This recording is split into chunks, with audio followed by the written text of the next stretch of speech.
It's Bev again, and today I want to talk about our favorite subject, hormones. Hormones and weight gain in particular.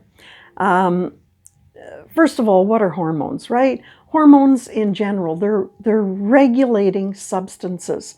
So they respond to any kind of imbalance in your body. So in direct relation to the food you eat, the sleep you get, the stress you endure, the exercise that you do or don't do, all of those things, your hormones want to move you back to its preferred, the body's preferred biochemical balance. It's as simple as that. And they usually work in pairs, sometimes opposing pairs. So if you beat up one hormone, another one's going to come to its rescue. But they can influence your appetite, how much body fat you carry, whether your metabolism is efficient or not, where you store your body fat, and some hormones are metabolic in nature, so you're not going to feel them.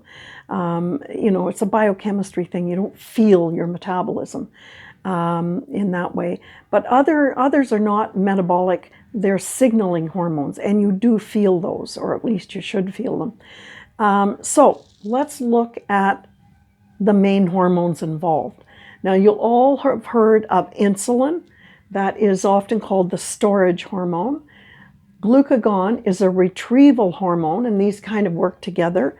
Leptin is your I'm full signal. You should be able to feel that, right? And ghrelin is the opposite one, your hunger signal. So these are opposing signaling hormones. Cortisol is your stress hormone, your fight or flight. And human growth hormone is obviously your growth hormone. Now, estrogen is for females, the sex hormone.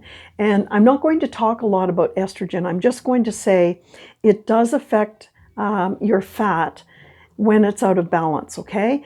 When you're pregnant, you have a lot of estrogen, so you do gain weight. After menopause, your estrogen drops, and when there's lower estrogen, the balance is off, so you're going to gain weight again. There isn't much you can do about estrogen. You can take, hormone replacement pills, but frankly, I think it's ridiculous that, a 60-year-old woman is looking like she's 30. I mean, come on, women are all starting to look alike, right? People that do that and get liposuction and injections and all that shit. I don't want you to do that. Anyway, I'm not going to talk about estrogen. I'm going to talk about these hormones because weight gain is a hormonal problem. Very simple. But these hormones, you can alter them. Not estrogen, but you can alter all of these if you do the right thing. So I would say a hormone problem, people say you are what you eat. An endocrinologist might say your hormones are what you eat, or how you exercise is what your hormones are. If you sleep is what your hormones are. If you don't react well to stress is what your hormones are. So let's talk about why is this insulin called your storage hormone. All right, it stores excess glucose in your cells. And think about fat cells, they're there too. It regulates your blood sugar. So when there's, when the fat cells are full, okay, you get something called insulin resistance. There's a lot of insulin whipping around in your bloodstream and it just can't get into the cells. And your body needs it to get into the cells, and it's like, oh my God, I better make more insulin.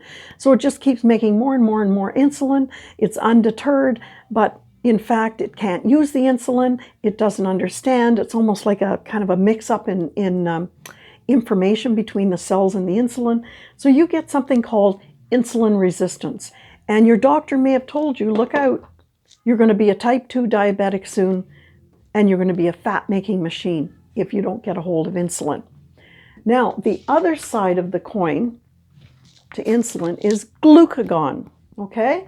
This breaks down stored carbs in your body. We call that glycogen.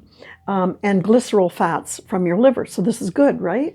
It helps when you're fasting. Let's say you're doing intermittent fasting. It helps when you're exercising. So it is definitely a calorie burning hormone, right? This is fat making, this is calorie burning. Leptin is one of those hormones that you feel. It's a signaling hormone. It signals when you're full. And how does it do that? It signals when there's enough stored energy. And it's really your fat cells that are signaling you that, by the way. So if it's not working properly, you get something called leptin resistance. And you can go that way from two pathways. You can start starving yourself, or you can get obese. And when you starve yourself, your body wants you to eat more. And when you're obese, it's leptin resistant and it wants to burn less. So it's kind of the same issue in terms of what happens in your body. The other side, or the opposite to leptin, is ghrelin. And ghrelin is when you're hungry, right? It signals when your body needs more energy. So it should obviously be high before you're eating and low after you're eating. The stress hormone is cortisol, and it enables fat retention. So it is certainly not calorie burning. It gives you more fat making enzymes, fewer fat releasing, or if you want to call them fat burning enzymes. It's going to give you waistline fat, and it will block a number of the other hormones, okay? It'll block glucagon, and you don't want that to be blocked, right? That's calorie burning. It's going to block your full signal. Well, that's not very good, right? And we'll talk about human growth hormone, but it's going to block that. So this is a fat-making hormone. Now, human growth hormone is a natural hormone. You don't have to be afraid of it. And in particular, it will increase your muscle mass. And muscle is a calorie-eating tissue. Okay? It burns calories. It needs calories because you're moving. Body fat is going to be dropped because it uses that as an energy source, particularly when you're sleeping, for example. So it is calorie burning, and it is not fat making. So we've got all of this going on, and what I said at the beginning is this is a hormonal problem, weight gain, and you can change it. How can you change it? You can change it with food, exercise, sleep, and stress. So in particular, you should not be eating, if you want to help your leptin, your insulin, and your glucagon, you don't want to eat processed foods, fast, junk foods, sugar, soda pop. If you want to really help this glucagon, you eat more protein, eat it at every meal. You also eat more fiber. That will help your glucagon. What else? If you exercise more, particularly I like weight training, you're going to help glucagon, and you're going to help your growth hormone. Obviously, you're going to be building muscle, right? It needs calories. Insulin and, leptin. Leptin and insulin. Don't eat inflammatory foods, foods that are high in omega-6. So what you want to eat is something, you don't want to eat trans fats, hydrogenated oils, or high fructose corn syrup, okay? If you want to help your leptin and your insulin. Also, if you take supplements, leptin will be helped with omega-3, which kind of rebalances that high omega-6 that we see in a lot of our foods. What else? Magnesium is very helpful for leptin. Don't go on any crash starvation diets. That is going to upset both your leptin and your cortisol. If you get more sleep, at least 7 hours a night, it's going to help cortisol, human growth hormone, leptin, and ghrelin. It's going to help those four. If you get less stress in your life, you're going to be helping out your cortisol levels. So, are hormones important? Oh yeah. Are they powerful? Mm-hmm. And guess what? Controlling your insulin is one of the most powerful anti-aging strategies that you can adopt. And all of these hormones are kind of linked, which you can see on the board, and with the strategies I gave you.